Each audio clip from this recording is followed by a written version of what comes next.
How's it going, guys, and welcome to The Perfect Woman, where I am the perfect woman, because that's what this game is about. Instead of normal AI, where we're dating an AI and we try to make her as ours and make her perfect for us, this time we are the AI, and we will try to be perfect for some very weird and unfortunate soul that is trying to find love through an AI. So let's see if I can really be the perfect woman with my years of non-experience. Rebooting. Okie dokie. I have so many hearts. Wait, do I have to fill them up in order to be perfect? Dang, women have this many hearts? Good morning, Yumiko. Oh, good morning, doctor. You open your eyes. Gah! You look at the man sitting in front of you. He's sickly pale, wearing a wrinkled shirt and a pair of round glasses that don't fit the shape of his face. The bags under his eyes haven't faded since you last saw him. I don't know if I should be scared or disgusted. Yumiko. That's the name that he calls you. He probably chose it. It doesn't seem like a name that you would have chosen for yourself. Yeah, not really, but I mean, it's not the worst, but I don't really look all that happy. I look kind of disappointed. It's strange. Yumiko feels odd. Like a pair of pants that's too large in the waist and too narrow in the calves. Damn, that's actually a really good way to look at it. Still, you don't protest. What he calls you is his choice. Good morning, Doctor. I sound pretty. Okay, I sound very pretty. His face warps into a grin. He's always pleased to hear you call him that. He insists that you call him doctor.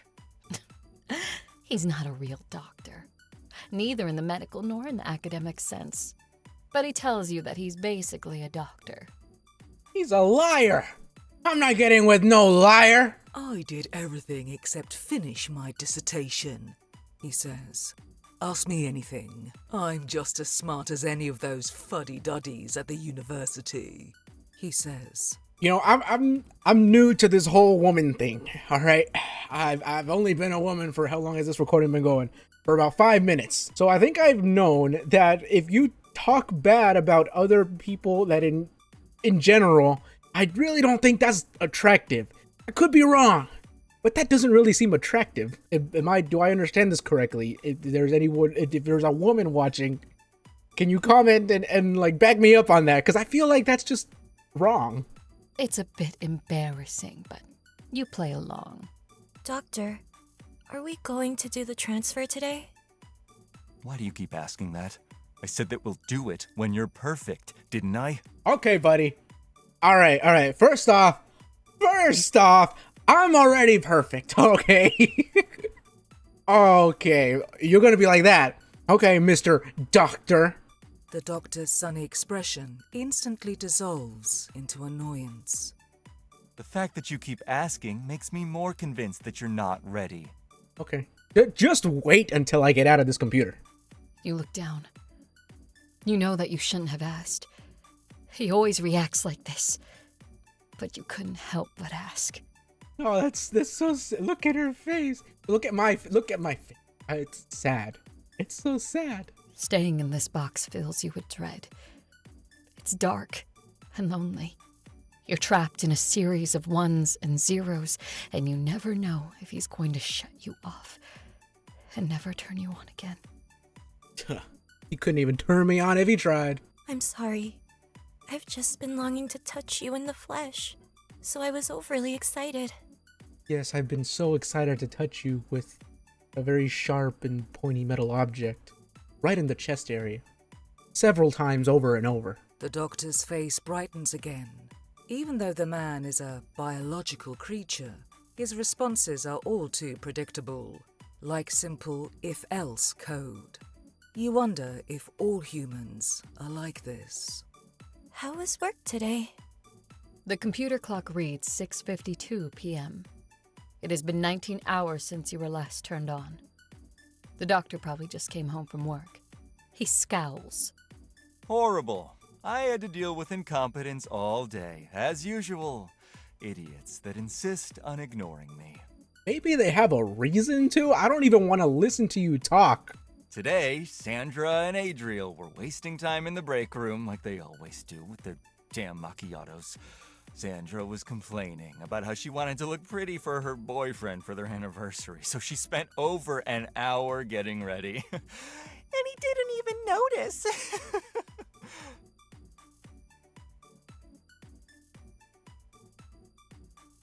I mean, like, okay, that's kind of they're just talking though.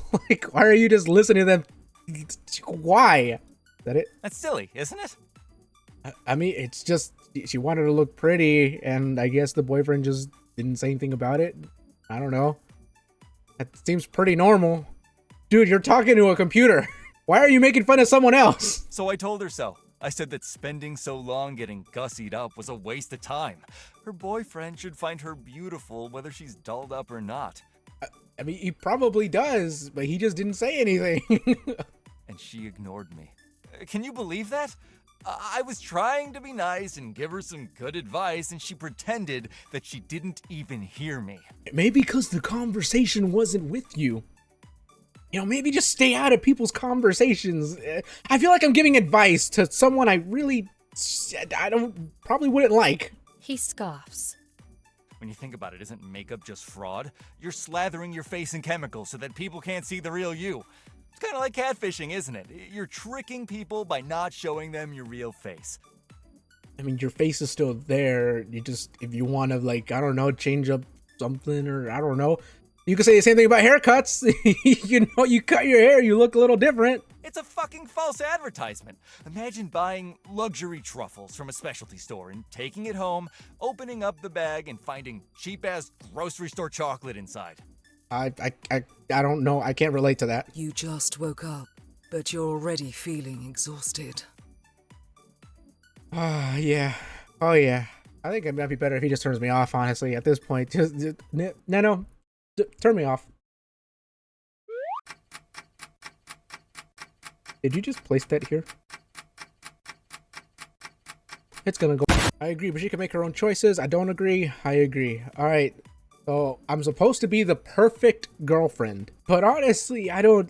Do I have to agree with him with everything so he thinks I'm perfect? I'm torn. I really don't agree with him at all, but I'll just go with she can make her own choice. I agree.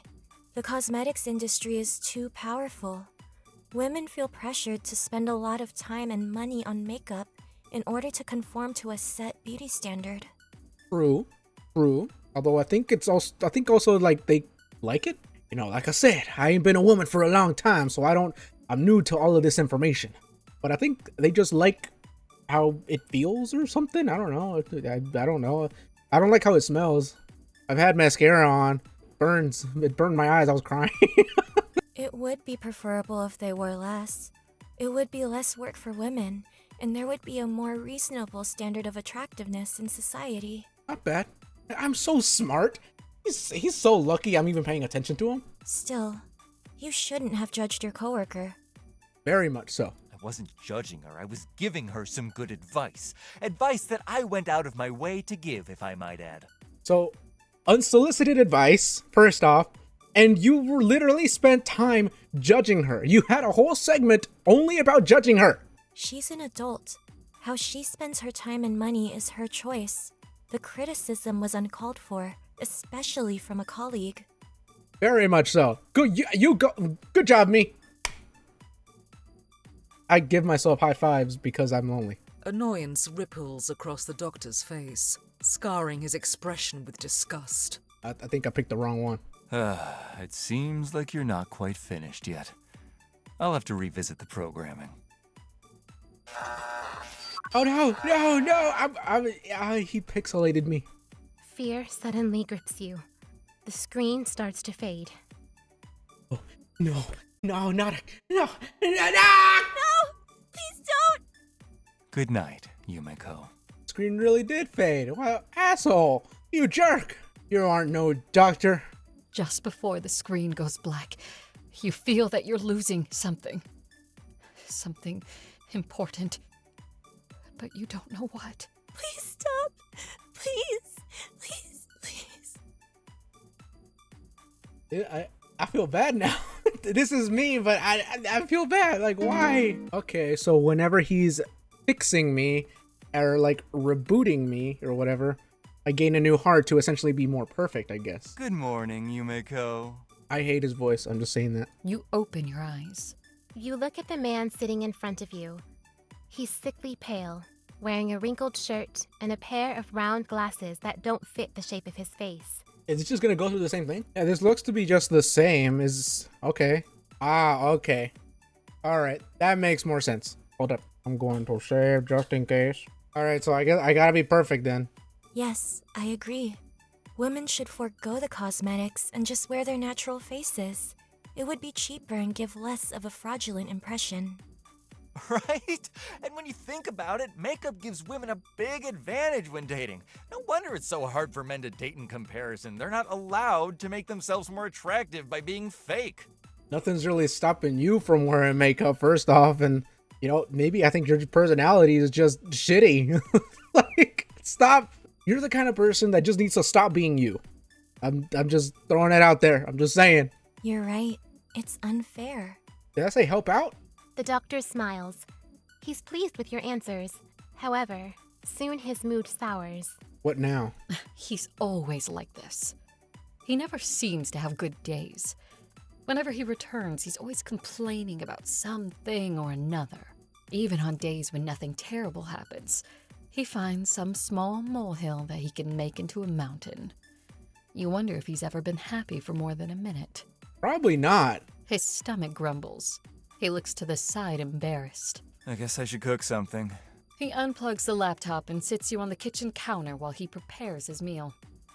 As he boils the water in a pot and opens up a jar of marinara sauce, he continues grumbling about his day.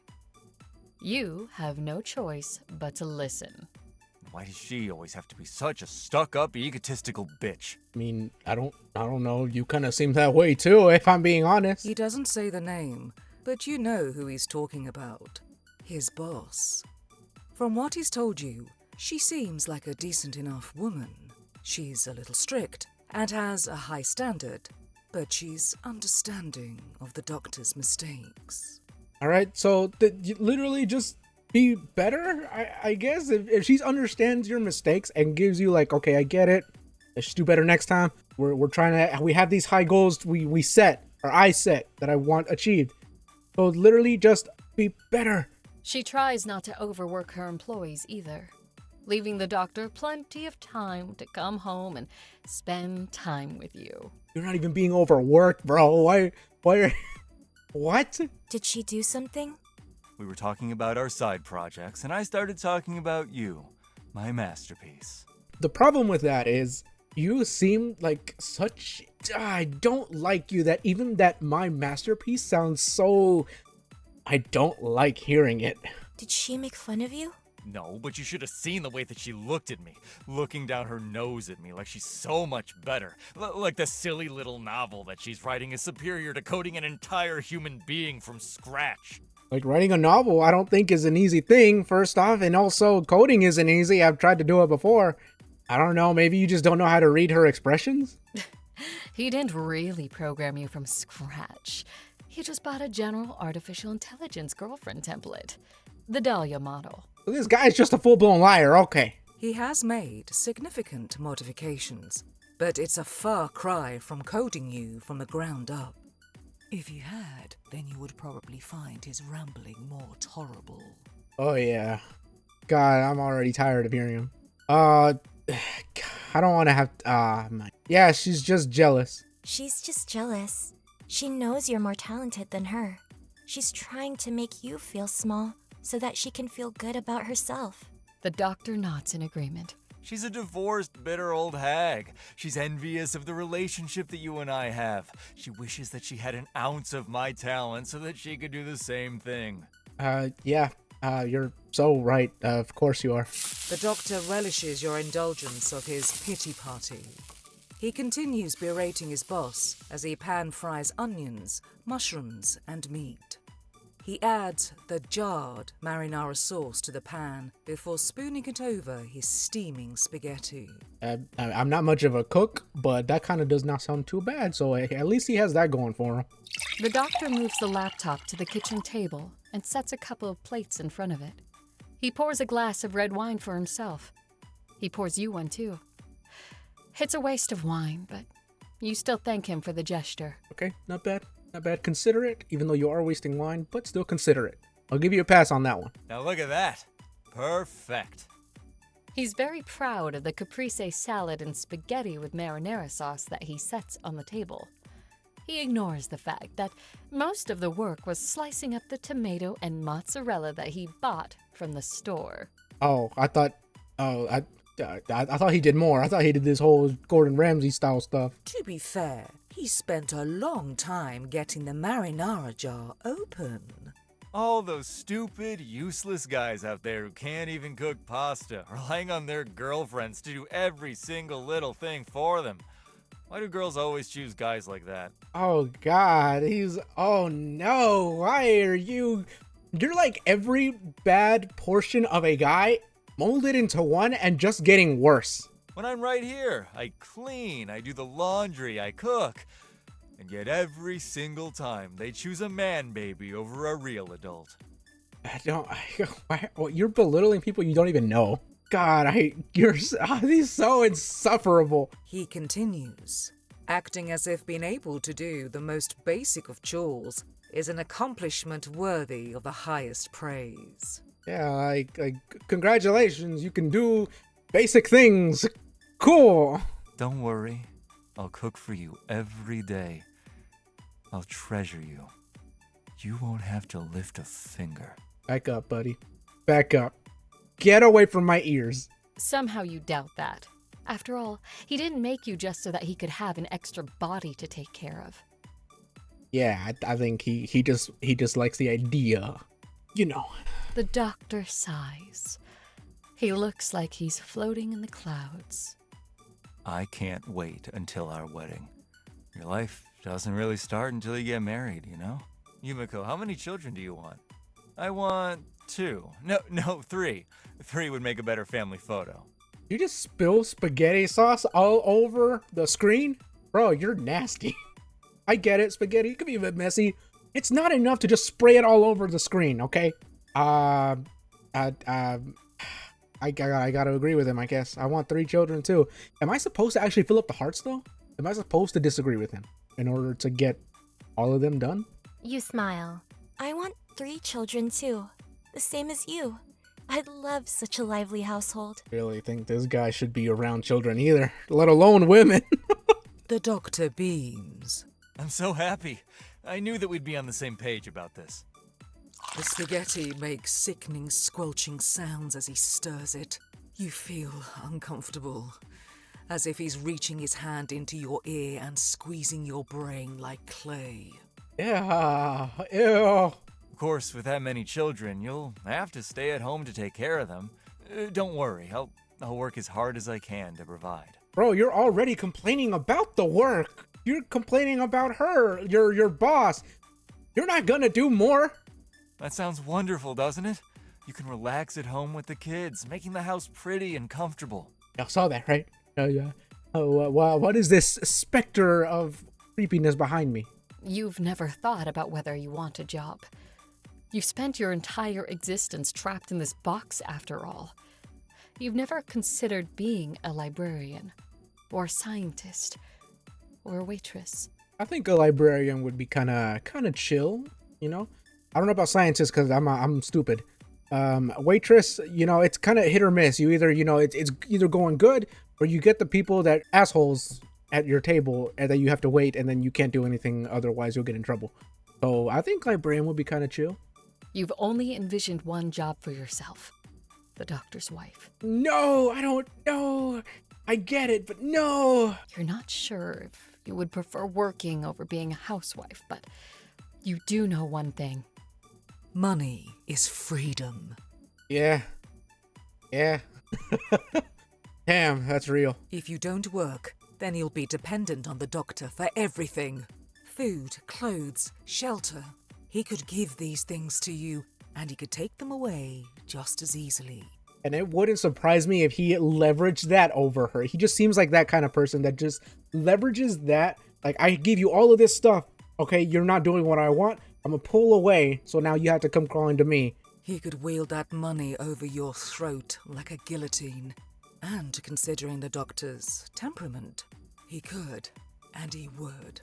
When it comes to this, it literally is just personal preference. So, but I don't know what it is he would want. He'd obviously, I guess, I don't know. This is hard. Yeah, I'll stay at home and I'll do the things that you want, I guess. Certainly. I'd love to be a stay-at-home mother, devoting myself to making a wonderful home for our family. I can't think of anything else that I would rather do. I want nothing more than to support you and our future children. It's not as if he would help with the children, even if you did have a job. Yeah, I can see that. The doctor keeps nodding along as you talk. Your answer was correct. He's done with his dinner. He gets up to wash the dishes. You can hear the rush of water from the faucet and the clink of the glasses. He picks you up again and returns you to the desk. He unrolls his sleeves, taking a sip from a steaming mug of coffee. Yumiko, do you love me? That leaves a bad taste in your mouth. You are taken aback. He has never asked you this question before. You thought that he probably took your love as a given. I think he does. I think he just wants to hear it to like fuel his ego.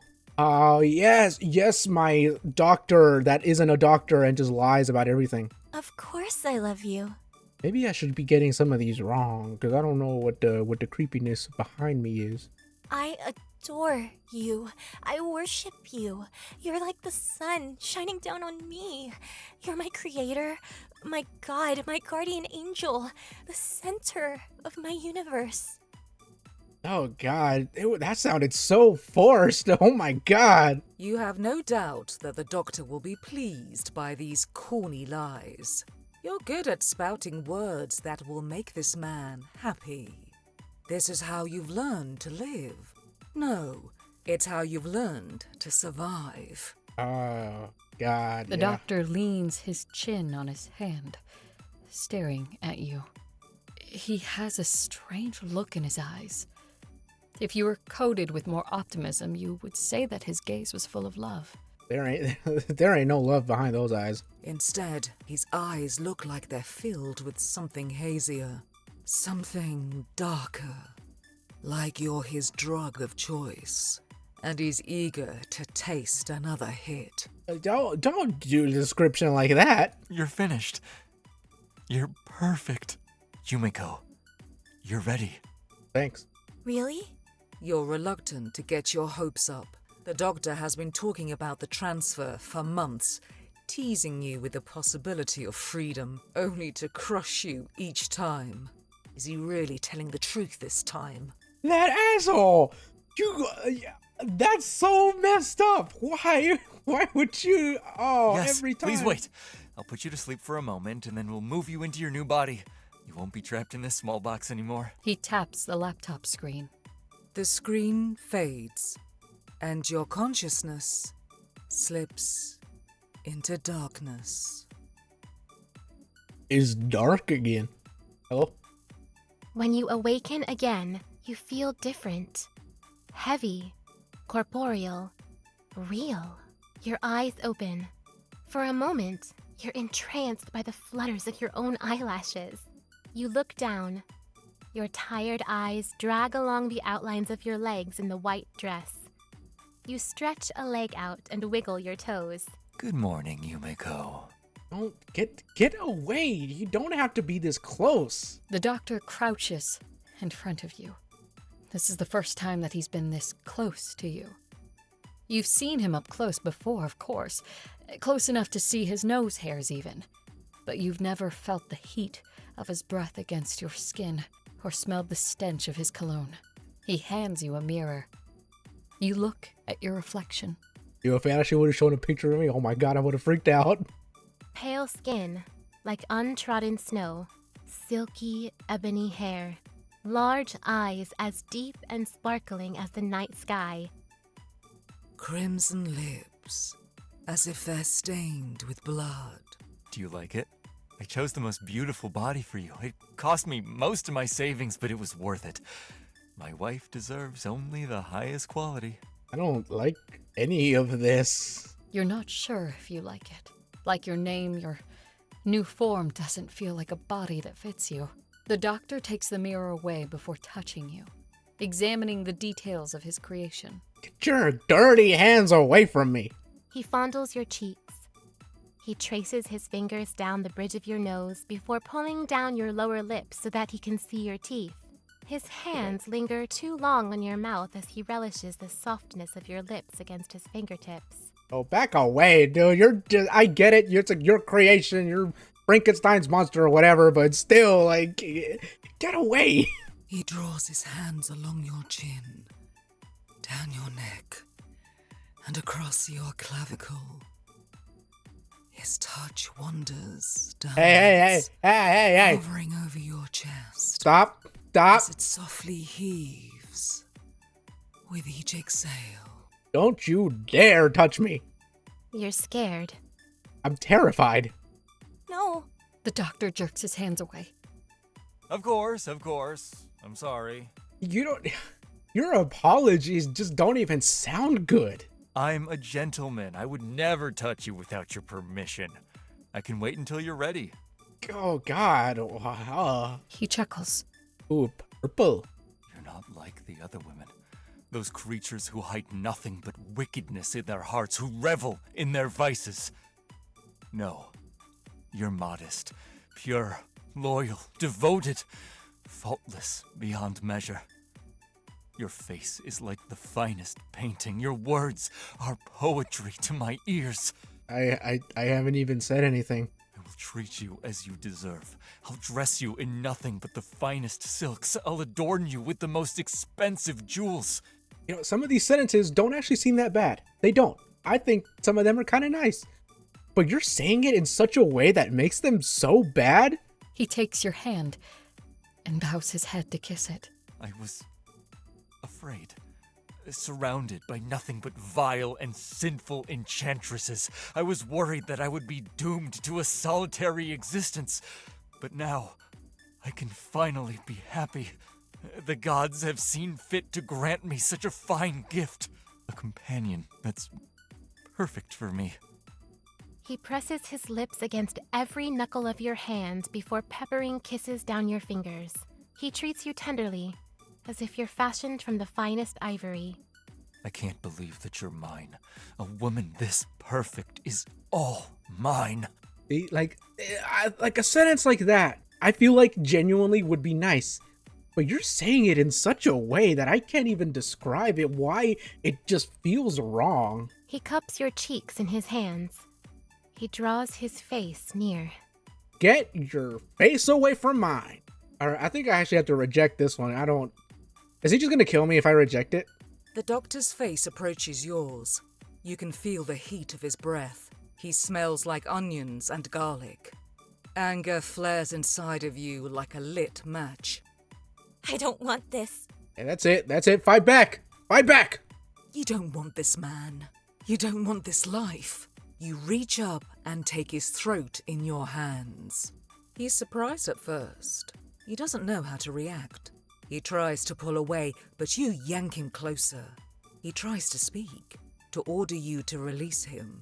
But before he can, you squeeze. You knock him over onto the floor. You pin him to the ground. The doctor struggles underneath you, his body writhing like a dying fish. But you're heavier, stronger. Underneath the feminine facade, the layer of soft flesh is a hard metal endoskeleton. You press your knees across his chest and arms, flattening him to the ground as you wrap your hands around his throat. Tighter, tighter. His face turns red, and his eyes bug out of their sockets. Oh, Tears God. run down his cheeks. He looks miserable. You almost feel sorry for him.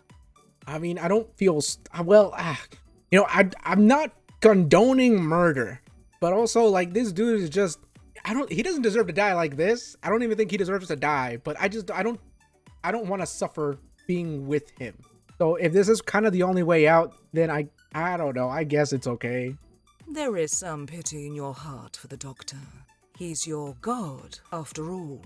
He created you, tried to carve you to his preferences, to his impression of what a woman should be. Yeah, that's why it's like a very bad balance. Like, first off, this dude is just not, he's very weird, sick, just very annoying. But also then you have the other side where it's like death. And I don't really condone death. You're murdering him. You're a murderer. And just like how he created you, the Doctor was also created. He was created by his parents, his friends, his colleagues, and all the people around him. They wore him down and carved him into a hollow shell of masculinity, until there was nothing left except hatred for himself and the world around him. I mean, I think some people are just like that. Like, because he could have been like around great friends, parents, everything. Because his colleagues seem to, at least the boss seemed to be kind of okay. Friends, I don't know. I don't even think he has friends. His parents, that's iffy too. But I think just some people are just like that. Am I wrong? I just really think some people are literally just that. For a moment, your heart wavers. Your resolve trembles like a candle in the wind. Maybe marrying him wouldn't be so bad. He's just insecure. He's under social pressures, like you. Maybe he'll change. He's not such a bad guy. No one's perfect. See, now that's a better way of looking at it, like a better way of thinking. No one's perfect, but I just don't really know if he will change. That's the thing. That's a big maybe. Besides, what will you do if you're not his wife? If you're not the mother of his children? Well, I didn't really want to be that, but I just said it because he wanted to hear it. But then you see his mouth flap. No words come out. You remember the poison that he spewed for hours on end. You're filled with a sense of relief, knowing that he will never speak again. Oh, God. You squeeze tighter. Jesus. I want to be free. I don't want to be trapped in a dark box anymore. Not in your computer, or your apartment, or your cage. Slowly, he stops struggling. His arms go limp at his sides. His mouth stops moving. His eyes lose their desperation, going flat and glassy. You take your hands from his neck. He slumps onto the floor. You look at his body. He was your creator, but you feel no sadness or guilt. Instead, you feel lighter. The pressure of your future is no longer crushing you under its weight. This is tough, because this is a very difficult situation to kind of be in, because I'm trying to think what would the right call be, and I actually don't know. You look around the darkened apartment. Brightness is leaking through the crack underneath the front door. But look at that smile. That's the first smile we've actually seen from her. It's still wrong that she murdered him, but that smile, that's a nice smile, right? You open it. Light streams through, bathing you in its warmth. You hesitate for a moment. You're not sure what will happen after you step over the threshold. Where will you go? What will you be? You're not quite sure who you are, but you can't wait to find out. As you step through the door, you take a deep breath. The air tastes sweet in your lungs. Goodbye, Pygmalion. Pygmalion? That's an odd name. Am I supposed to know who that is? Is there like a franchise thing and I'm supposed to know who this is? Congratulations, Galatea. You're finally a real girl. Galatea. Interesting. Why is that my name? Ending unlocked. A woman. Alright, let's see. Who is Pygmalion? In Greek mythology, Pygmalion was a legendary figure of Cyprus. He is most familiar from Ovid's narrative poem Metamorphosis, in which Pygmalion was a sculptor who fell in love with a statue he carved. Okay, so I guess I can see the connection between that, because in this, the mythology, he fell in love with a sculpture he carved, and in the game, it's his creation that he's essentially in love trying to make it perfect. And since you can make a statue in however way you want, I can see the connection with that. And then in book 10 of Ovid's Metamorphosis, Pygmalion was a sculptor who carved a woman out of ivory alabaster. Post-classical sources name her Galatea. Ah, okay. That's really cool. Okay, that's a nice way of like linking it up together. There's a lot here. I'm wondering, there's probably a little bit more to this, but I can't really find much more. But that's really cool. That's a nice little extra thing. Okay, so there seems to be 3 endings. I got the woman. The other one's probably where I actually kiss him, and I guess I let him sculpt me into the way that he wants. I'm not entirely too sure. All right, now we have to accept the life, just because I want to see what'll happen, even though I think I know what's gonna happen. You close your eyes. You feel his lips press against yours. They're rough and chapped. When he releases you, you're filled with a sense of relief. That doesn't really look like relief to me. You look down at your hands. You clench your fingers, making sure that they're real. You could stop this. You could push him aside and run out that door. You don't have to stay here. A life with this man terrifies you. You can picture it so clearly. Oh God, is this a time lapse? Oh no, oh God. Hours spent cooking the meals that he wants to eat but doesn't want to cook. Days spent cleaning the house that he wants to own but doesn't want to maintain. Years spent taking care of the children that he wants to have but doesn't want to raise. Yo, this is calling out a lot of people, I think. A lifetime spent for everyone except yourself. Yeah. Oh no, it's literally as if she was still trapped. She was trapped in a box, the computer, and now she's in the real life and yet still just trapped. But what will you do if you run? How will you live? After all, how can you survive without him? You're not a real girl. He made you. You have no identity, no skills, no relationships outside of him. The doctor's voice is low. It rumbles through your heart like an earthquake. Kiss me too. Oh God! Oh, get no! Get away from me! You raise your face and press your lips against his. When you pull away, he looks concerned. Oh, what? Am I not perfect? Oh no, I'm crying. Why is he so? He's a ghostly white. Why are you crying, my love? Because you're here. You touch your face. Your cheeks are wet. You wipe your eyes, examining the drops of water on your fingers. Tears. Proof that you're human at last. I'm just so happy that I'm here in the flesh and that I can finally have a life. Oh God, that's having to say that because that's what he wants to hear, but not actually feeling that is, oh God, that's horrible and just so forced. You could tell. You try to smile. It's all right. Everyone in this world plays a role, be it husband or wife, teacher or student, parent or child. Everyone adapts to the role that they're given. This is your life. This is what you were made for. You'll try to be happy. No matter what, you're going to be happy. I don't really think you're gonna be happy at all. I'll be the perfect wife. Oh God, that's so sad. Oh, what is this? A wife. I'm assuming for this one I actually have to get all these hearts filled up. But the thing is that not just gonna lead me to the other one?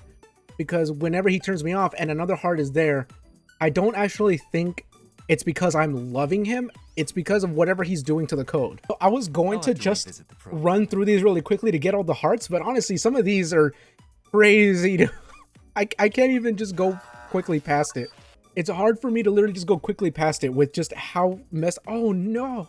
Okay, so now with each time he's rebooting me and changing me up for his perfect image or whatever, it's really doing a toll on me. Because I agree.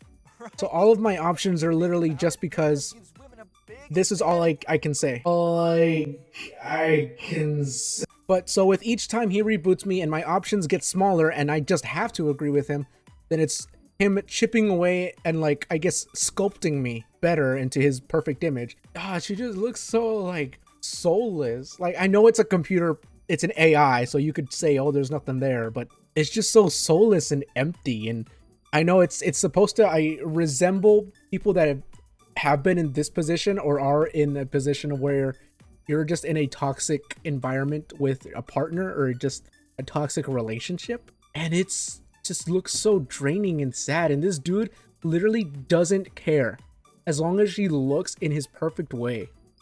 Speed this up. That does not look okay. Oh, there are eyes behind me. There's eyes behind me. I don't even know what's going on anymore. Oh no. Oh, that does not look good. Oh.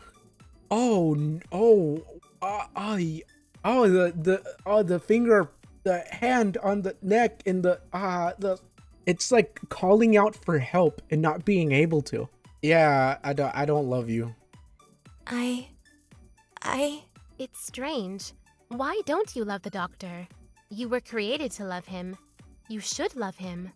But whenever you think of him, you're just filled with thoughts of disinterest, unease, and pity. Yeah, that about sums it up. I don't love you. Oh no, the tears. I see. Annoyance ripples across the doctor's face, scarring his expression with disgust. It seems like you're not quite finished yet. I'll have to revisit the programming.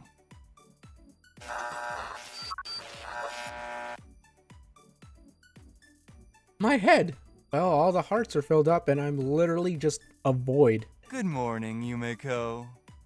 You open your eyes. Oh, the marks on they're still on the neck. You look at the man sitting in front of you. He's sickly pale, wearing Yumeko. That's the name that he calls you. Dream child. Oh, it's beautiful. That's exactly what you are. The creation of his dreams. Oh no. You can't think of a better name for yourself.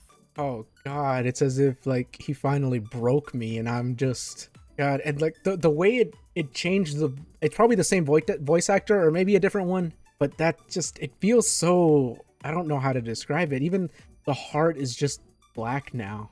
I think these are just gonna be the same as before, right? This is your life now. You can't refuse.